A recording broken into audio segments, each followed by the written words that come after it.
Picture this.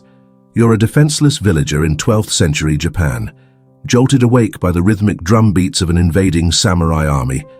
The night smells of ash and blood. Before you can gather your children or clutch your wife's trembling hand, armored warriors slip through the darkness like phantoms. The legends never prepared you for this. What follows isn't simple conquest. It is something more insidious, something the history books refuse to confess. These men aren't here just to take your land. They've come to break your spirit in ways no battlefield defeat ever could. You will soon discover how the samurai transformed sexual violence into a weapon as precise as any sword. From ritual defloration performed in the open square to breeding programs meant to stamp their legacy onto future generations, this was warfare engineered to annihilate the will to resist. What you're about to learn isn't fiction.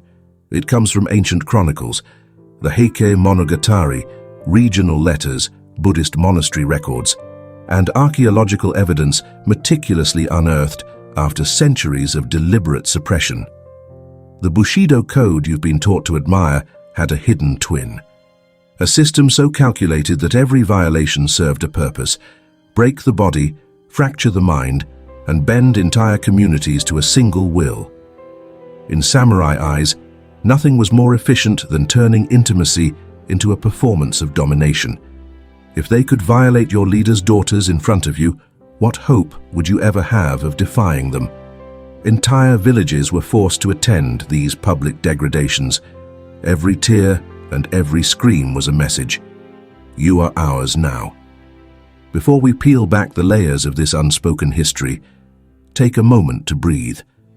If you want to uncover the forbidden truths buried beneath centuries of myth, subscribe to this channel and smash that like button. Tell me in the comments which civilization's darkest practices you'd like exposed next, because after this story, you'll never look at the samurai the same way again. This is the side of Japan's warrior class that was never meant to survive the centuries, an unrelenting system of psychological warfare that turned men, women, and even children into instruments of absolute control. And it begins the moment those black lacquered helmets slip through your door. You see the torches first. They flicker across the rice fields like fireflies from hell, and you realize nothing is random. The samurai have arrived with a script older than your grandfather's stories. Every act of cruelty has been rehearsed, every humiliation measured. As dawn breaks, they target the households that hold the most influence: wealthy farmers, shrine custodians, and village headmen. These are the people whose daughters will be paraded before everyone. Your family watches powerless as the soldiers erect a wooden platform in the center of the square. It looks almost ceremonial. In a way, it is. The samurai called it the defloration stage. Young women, dressed in white silk to symbolize their purity, are escorted up the steps. The silence is so deep you can hear your own heart hammering.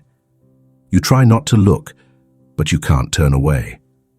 Refusing to witness means death. Watching means something worse: eternal shame. The samurai understood something chilling. To conquer a village, you must first conquer its memory. The violations that happen on this platform will be retold for generations, each retelling driving the stake deeper into the community's soul. The rituals unfold in precise order. Each warrior steps forward, reciting prayers to the war gods while defiling the captives. They believe that by merging physical conquest with spiritual ceremony, they are extracting the last scraps of resistance from the defeated. And in a twisted sense, it works. Mothers sob into their sleeves. Fathers clutch their sons, hoping to shield their eyes. But the samurai ensure everyone sees. This spectacle isn't just about the women. It's about you, your neighbors, your entire way of life. Even as you stand there, numb with horror, you sense that this is just the first step. These warriors don't plan to kill all of you. That would be too merciful. They intend to make you remember this day every time you dare to imagine defiance. As dawn spills over the rooftops, the first ceremony ends, but the shadow it casts will never lift. When the public rituals conclude, the samurai do not simply release the women or end the nightmare. Instead, they transition to a second phase, one even more calculating. The surviving captives are marched away in silence to be catalogued like livestock. Each woman's lineage, temperament, and beauty are noted. These aren't mere trophies. They are resources to be allocated according to precise strategy. High-born daughters are set aside for breeding programs. The samurai intend to plant their bloodline into the hearts of noble families, ensuring that every generation will carry the mark of conquest. The women are forced to bear children who will grow up knowing their origins and the powerlessness of their fathers. Lower status captives are distributed as rewards. A warrior who excelled in battle might be gifted a woman as proof of his worth. Others are traded between clans to seal alliances. In this new order, human beings are currency. You hear whispers that make your skin crawl. Some women, broken by the public ritual, are singled out for special treatment. They are to be used in the purification trials, experiments designed to measure how much sexual trauma a person can endure before their spirit collapses. The records describe these trials with clinical detachment. Victims are locked in windowless chambers, deprived of sleep, fed just enough to keep them alive, and subjected to assaults intended not to kill but to erase their identity. The samurai believed that a woman who had been emptied of her own self could be refilled with any purpose they desired. These human shells would later serve as tools, spies, courtesans, or even instructors who would teach the next generation of warriors how to break a human soul. By the time you hear the screams coming from the old granary repurposed as a holding pen, you understand that your community is no longer simply conquered. It has been transformed into an experiment in terror, and the worst is yet to come. When weeks pass, the rhythm of your days becomes a grotesque routine. Every morning you hear the wails of families summoned to witness return ceremonies. These events are as elaborately staged as the defloration rituals, but the purpose is different.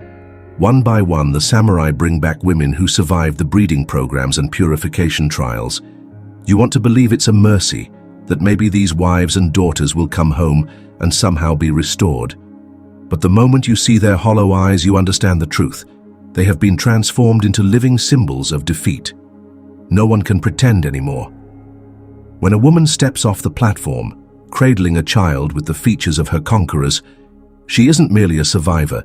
She is proof that your community belongs to the samurai now. The ceremonies demand your participation. You must bow to the returning captives, acknowledge the lineage they now carry. To refuse means death. To comply means you tacitly accept your new place in the order of things, and the samurai understand the power of these performances. They carefully orchestrate the moments when the children are revealed, when the women are forced to kneel, when the village elders must recite vows of loyalty. Every gesture, every tear is part of the spectacle. As the sun arcs overhead, the ceremonies continue without pause. You see men who once led the harvest reduced to trembling witnesses. You see boys clutching their mothers' skirts, too young to grasp why their families can never be the same. But even this isn't the final horror. The samurai do not merely want to conquer you physically. They want you to internalize the shame, to pass it down through your children like a curse. At dusk, the warriors assemble the entire village for a declaration. They announce that certain women will remain behind as companions for visiting samurai officials, living guarantees of obedience. And in the flickering torchlight, you glimpse the final triumph of psychological warfare. Your neighbors bowing their heads, unable to look away, unable to imagine any future beyond this moment.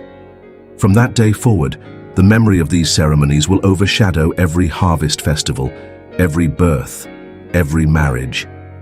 The samurai have found a way to make their conquest last forever, not through swords alone, but through the complete subjugation of spirit.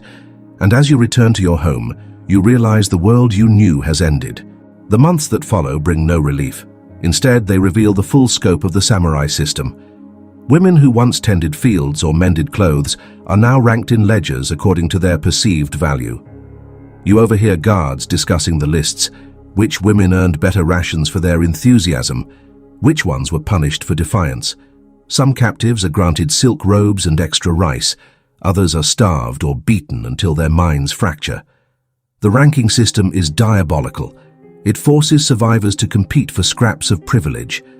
A mother who used to share soup with her neighbors now glares at them with suspicion. A girl who once laughed with her friends learns to smile only at her captors. Over time, the samurai create an entire bureaucracy of sexual control.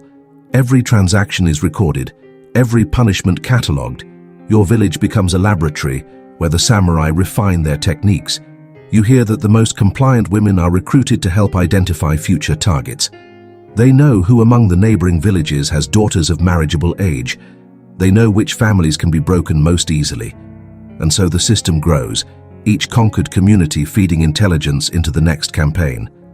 But perhaps the most chilling innovation is the use of children. Boys captured during raids are forced to witness their mother's degradation. At first, you think this is just another form of cruelty. But it is worse: training. The boys are gradually desensitized to the screams. They are given small tasks, carrying water, tying restraints, until they no longer flinch. By adolescence, they have become apprentice enforcers, practicing the same techniques that destroyed their families. You see them in the streets, wearing borrowed armor, their faces blank. They are victims and perpetrators in one body. Proof that no wound cuts deeper than one inflicted by someone who once shared your pain. This, more than any battlefield slaughter, ensures the samurai victory. They have engineered a self-replicating machine of conquest. Each generation of captives produces the next generation of tormentors. When you close your eyes at night, you hear not just the footsteps of your conquerors, but the voices of those you once loved, voices now trained to serve the same machinery that consumed them. And in that darkness, you understand that the greatest weapon ever forged is not the sword, but the ability to turn human souls against themselves. The final layer of this system emerges slowly, almost invisibly. It begins with rumors, talk of festivals held in distant provinces, gatherings where the samurai display their most creative forms of domination. At first, you dismiss it as exaggeration, but then messengers arrive announcing that your village must send representatives. Refusal is not an option. When you arrive, the scale of the spectacle steals your breath. A great square has been cleared. Platforms and pavilions rise like a monstrous fairground, but there are no merchants here, no music of celebration, only the hush of thousands gathered to watch something unspeakable. The festival begins at dawn.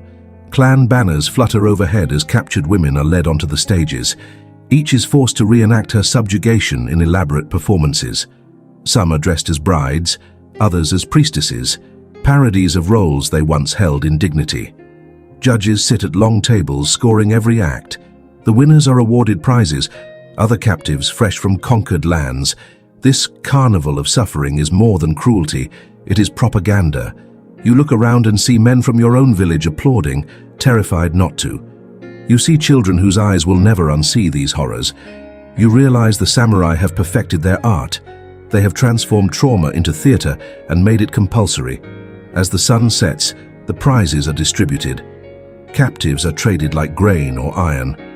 Victors swagger through the crowds, their authority affirmed by the spectacle. The message is clear. Conquest is no longer an event, it is a culture. But even this is not the final stroke. After the festival, the samurai conduct a ceremony called sexual inheritance. When a lord dies, his captives are paraded before his heir. Each woman must perform acts of submission, proving she now belongs to the son as she did to the father. These ceremonies ensure that every generation inherits not only wealth and land, but also the machinery of domination. The women, broken long ago, comply without resistance. In their vacant eyes, you see the ultimate victory of psychological warfare. The transformation of living humans into property so thoroughly they cannot even imagine rebellion. As you return to your village, the festival banners still burn in your memory. You understand that this darkness has no borders, no expiration date. It will spread as long as there are warriors willing to refine it, and communities too afraid to resist. And in the years to come, when your children ask what happened to your people, you will search for words. But how do you explain a world where conquest became celebration and survival meant applauding your own destruction?